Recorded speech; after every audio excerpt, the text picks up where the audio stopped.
Hello and welcome to the Muted Nightmares podcast, where nightmares become a reality. I'm your host, guiding you through the darkest corners of the unknown. Grab your headphones, turn down the lights, and settle in for tonight's unsettling tales.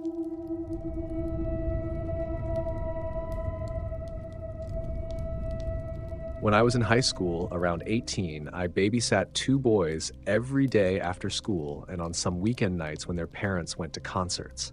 Let's call them Drake, 11, and Josh, 13. This happened on a Saturday night when the parents were out at a concert.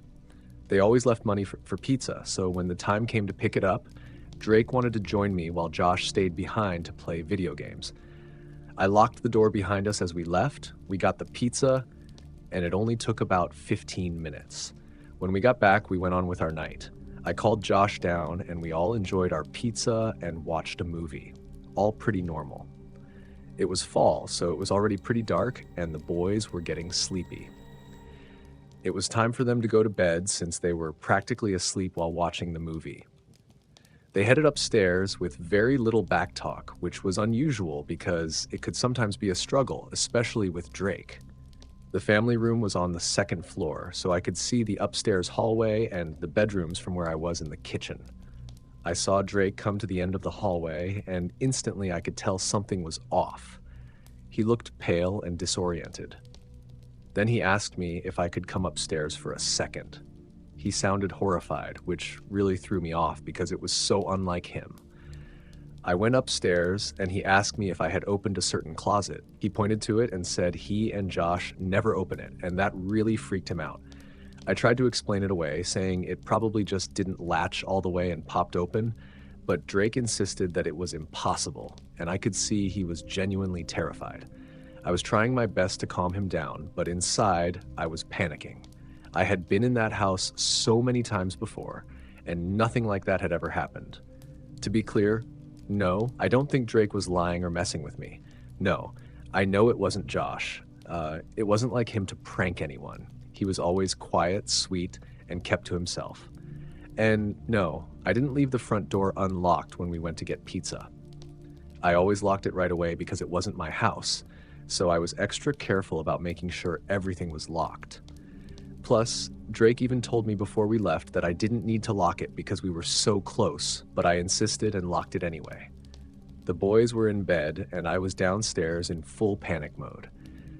I called my boyfriend at the time and told him what had happened, asking if I should call the police. I didn't. I kept him on the line while I searched the house. My heart was pounding, especially when I checked the basement.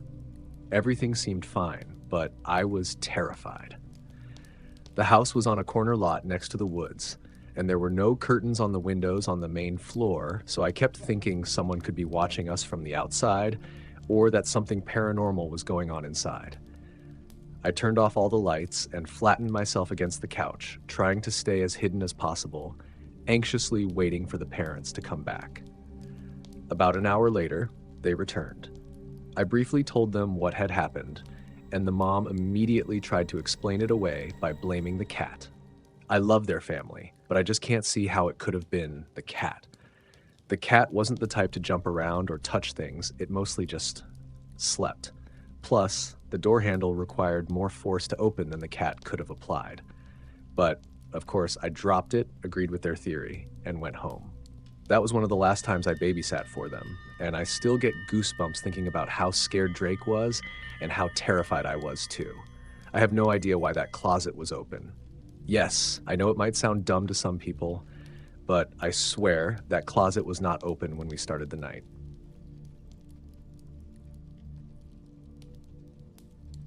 When I was little, I had two younger brothers, and there was a week when my parents decided they deserved a vacation on their own. Honestly, they needed it. We were a handful. So they asked one of our awesome family friends, who happened to be a police officer, to babysit us for the week. She was the coolest babysitter. She was super chill, let us do things our parents would never allow, and always made sure we had fun. One night, we turned our room into a giant fort and all slept on one mattress. We were fast asleep when she was in the living room. At some point, she heard someone clearly say her name. Thinking it was just us messing around, she went into our bedroom to check on us. We were all still sound asleep. She went back out to the living room, but once again she heard someone call her name. Feeling weirded out, she came back in and turned on the light, thinking maybe we were playing a trick on her. But we were all out like a light. No one was awake. She said she felt extremely uncomfortable after that and never stayed overnight again after our parents came back. The second story didn't involve babysitting, but it's something really creepy my mom told me about. It happened in the same room where my babysitter heard her name. My mom had a pretty random work schedule and would get days off that weren't always on weekends. One random Tuesday, she was sitting in the living room doing some bills.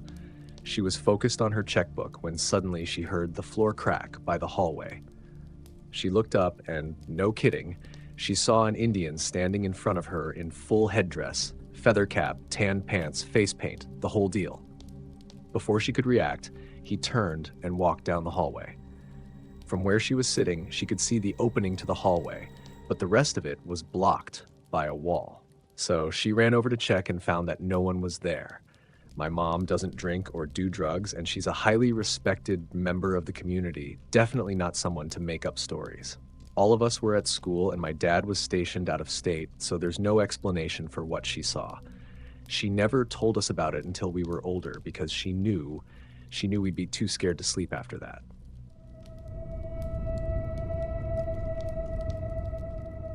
My babysitter, Laura, not her real name, has been taking care of my now 5-year-old son since he was 1, and I've never had any concerns about her. When I had my now 8-month-old daughter, it was a no-brainer that both kids would continue going to Laura. Over the past 8 months, our relationship evolved from just a babysitter and mom dynamic to a deep friendship. Our husbands also became best friends, and we spent a lot of time together as families. About 6 weeks ago, my husband went to pick up the kids from Laura's and noticed our daughter was acting strange, pale, staring, and unresponsive. We were both concerned, so he brought her to me at work, and we agreed she didn't seem right. After calling the doctor's on-call line, we were told to go to the ER. During this time, Laura called me crying, explaining that she had an accident. She had been carrying my daughter and another toddler down the stairs when the toddler started messing with my daughter's hair and face. She lost her grip on my daughter and dropped her down the stairs. Laura said that at first my daughter seemed fine, but she started acting strange closer to the time my husband arrived to pick them up. I was immediately angry at Laura for not telling me about the accident sooner, but after thinking it over, I forgave her and decided to pull the kids from her care. When we arrived at the hospital, the doctors didn't see any bruising or obvious signs of serious injury, so they decided not to run an X-ray or CT scan at that time. But 2 days later, my daughter had a seizure and became unconscious. A CT scan revealed she had internal bleeding in her head from the fall, and we spent the weekend in the hospital. After further testing, we later discovered that my daughter had bilateral retinal hemorrhaging. This type of hemorrhaging is often associated with shaken baby syndrome, though it can sometimes be caused by other types of head trauma. Needless to say, CPS has been involved, and they've been investigating Laura. Laura has stuck to the same story, and she hasn't changed her account of what happened. But recently, she's been acting differently towards my daughter, and it's hard to ignore the tension. I'm at a loss. How can I continue being friends with someone who may have caused my daughter's injury, even if it was an accident? I can't shake the worry that there might be more to the story, and the thought of my daughter being harmed in this way breaks my heart. But at the same time, I can't be sure that Laura was lying unless she admits to it, and she hasn't done that. This has put a strain on my relationship with my husband as well, especially since he's such close friends with Laura's husband. If our relationship was just a regular babysitter-mom dynamic, this wouldn't be an issue.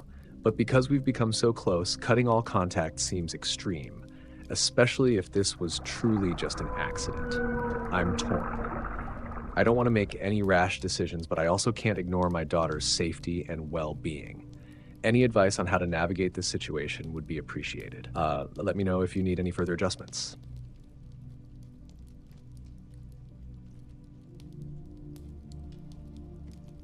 Back in high school, I babysat 3 kids, one girl and two boys, all under the age of 12, during summer break my junior and senior year. I would also watch these kids while their mom took evening college courses during the rest of the school year once a week. The kids unfortunately lost their father after he suffered a massive heart attack in the gym in the basement of their home. He was dead before the medics got to the house. I never really felt anything in their house, which was a huge 3-story home, and felt right at home when I was there. One early morning during the summer, I got to their house around 5:45 and wished the mother a great day at work. After she left, I cracked open my book I was reading and settled into a cozy recliner while I waited for the kids to get up. Typically, the kids wouldn't get up until 7:38. My eyes got heavy, and I put an alarm on my phone to rest my eyes a bit before the kids got up. As I slept, I felt a large hand gently grab my shoulder and shake me slightly. Thinking it was one of the boys, I quickly said, "Oh, I'm just resting my eyes." I opened my eyes at that point and realized no one was there. I felt a presence in the room with me and got slightly freaked out. Feeling nerved out, I went upstairs to wake the kids by enticing them with their favorite thing to do Friday mornings, make waffles. I'm not sure if it was their dad, but from that point on, I never took a cat nap before the kids got up and always acknowledged their dad by saying a little hello and a reminder that I was just the babysitter.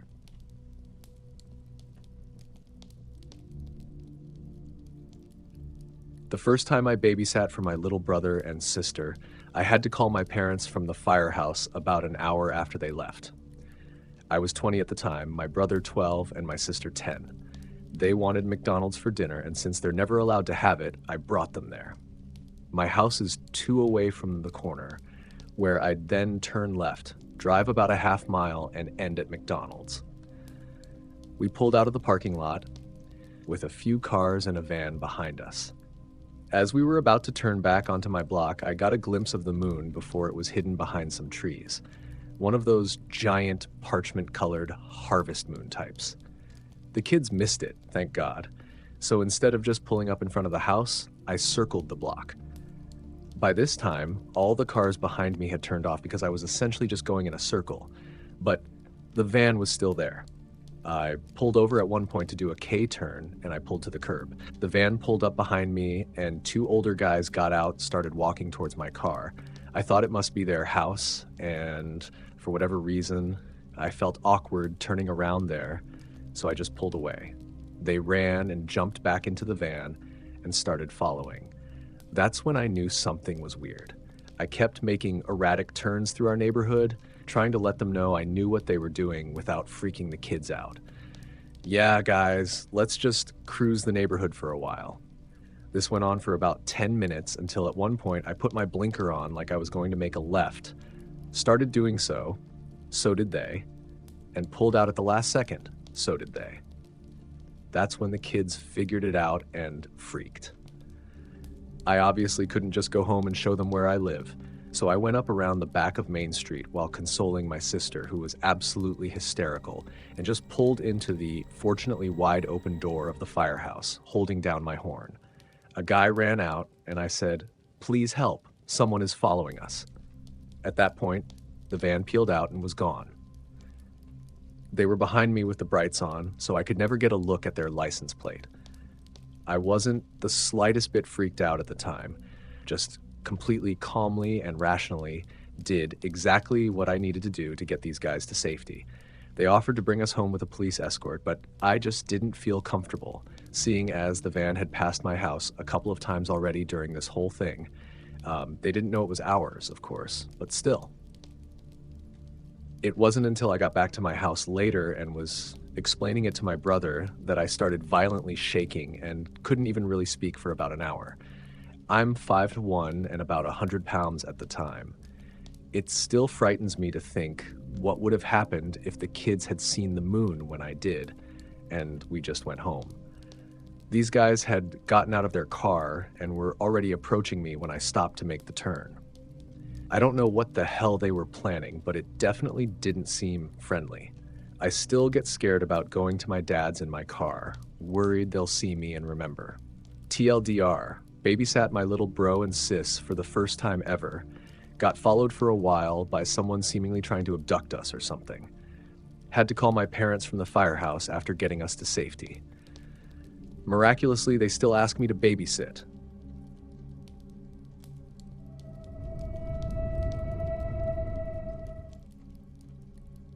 I babysat these two boys for a mother who had quite the ego. She said her business logo was based on her own face, but I didn't see the resemblance at all. Her father also lived there, and she said that he would be watching me while I watched her kids. I cooked them dinner, put in a movie, and played a board game with them. One of the kids got super mad that I was winning and started screaming and crying. He got so upset that he flipped the board game and made his little brother cry. It was something like Candyland. They were 8 and 6, and I was 17. The grandfather shuffled by and shook his head, muttering loud enough for me to hear, "You won't last long." When the mom came home, the grandfather complained that I didn't make him dinner. I only made enough for the kids. The grandfather was creepy. He would shuffle through the room every few minutes, watch us, and then shuffle back to wherever he came from. I never got called back to watch her kids, but she came into where I worked and wouldn't make eye contact with me until the very end, when she was leaving. She said something along the lines of, "I need your number again so you can watch my kids." I told her I couldn't anymore since I got a job.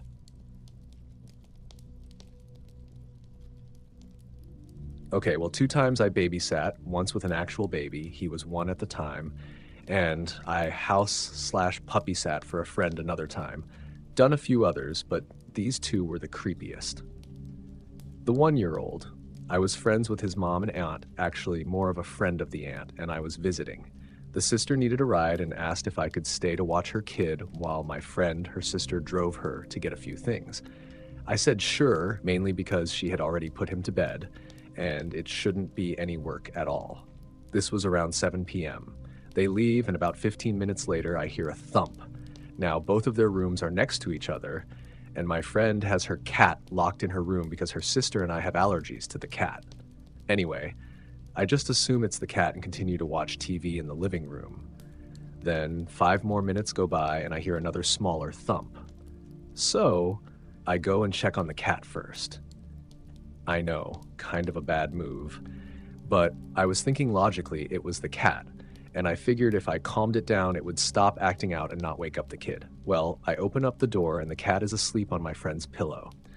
At first I thought the little jerk was just pretending or something, and while staring at the cat, I hear the thump again, but this time it's clear that it's coming from the other room where the kid is. I immediately freak out, thinking the kid fell out of his crib or something. And before I could even close my friend's door, the cat freaks out and hides under the bed, and the kid in the next room starts to cry, which definitely makes me feel like he did fall. So I shut the door and go to the next room, open the door quickly, and he's standing up in his crib crying. I feel relieved he didn't fall and go to calm him down.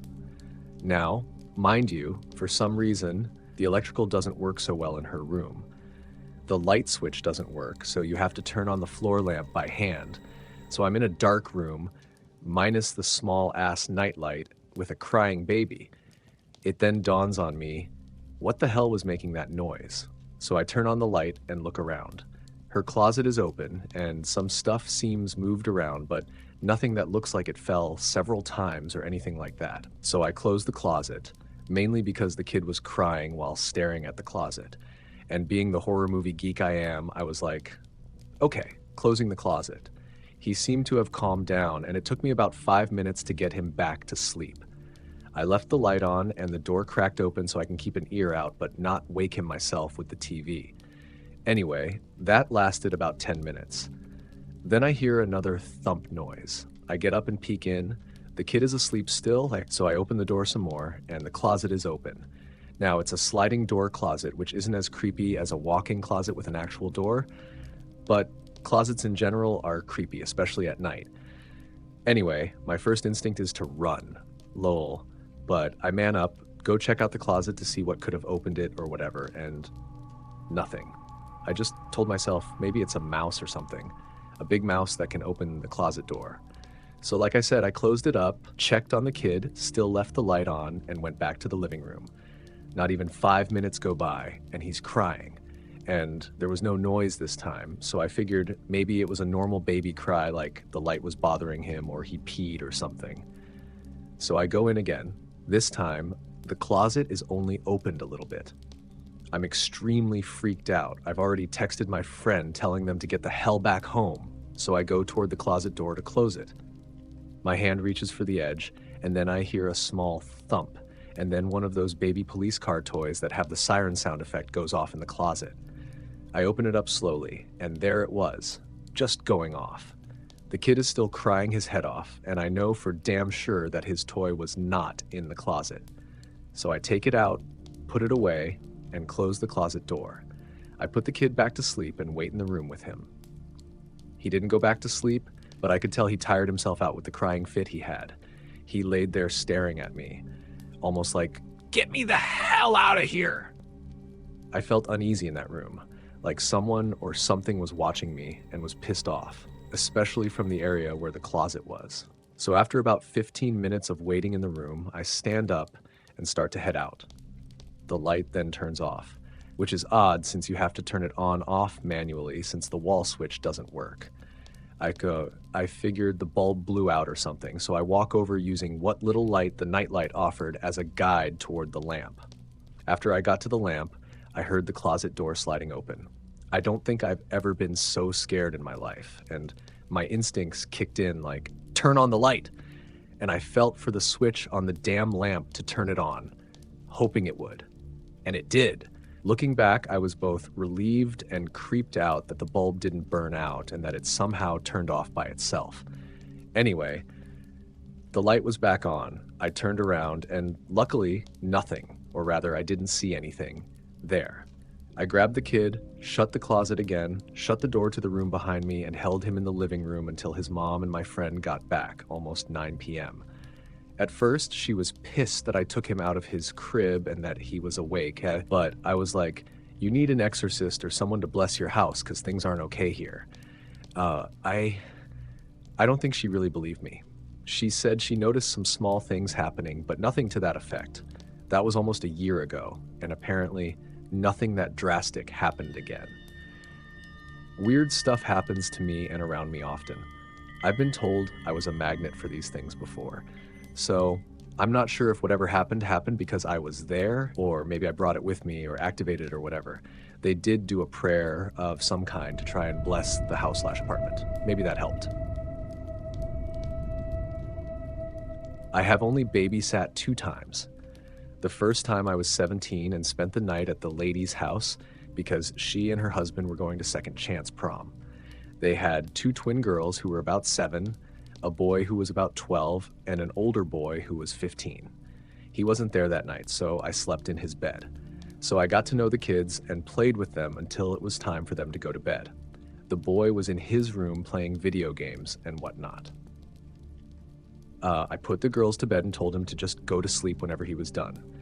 So the girls' and the boys' rooms are across from each other and at the end of the hall.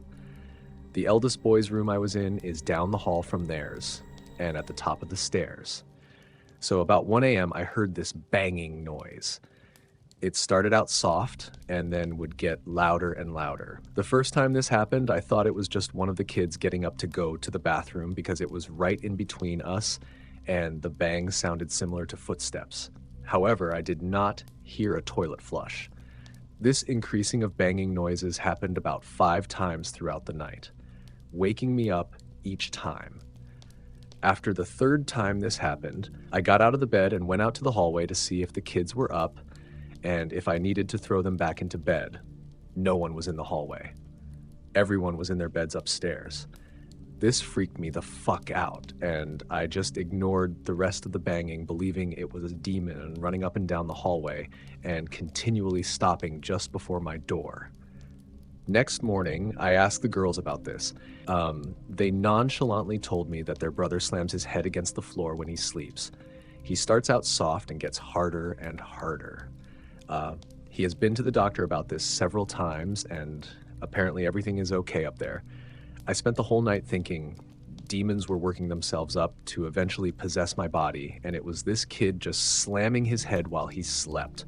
I never babysat for them again.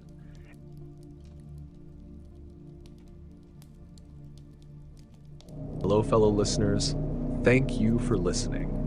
Hopefully, you've enjoyed this episode of the Muted Nightmares podcast. I truly am thankful for you sticking around till the end. If you'd like me to continue posting these terrifying, bone-chilling stories, be sure to subscribe to the channel and hit that notification bell. See you next time on the Muted Nightmares podcast.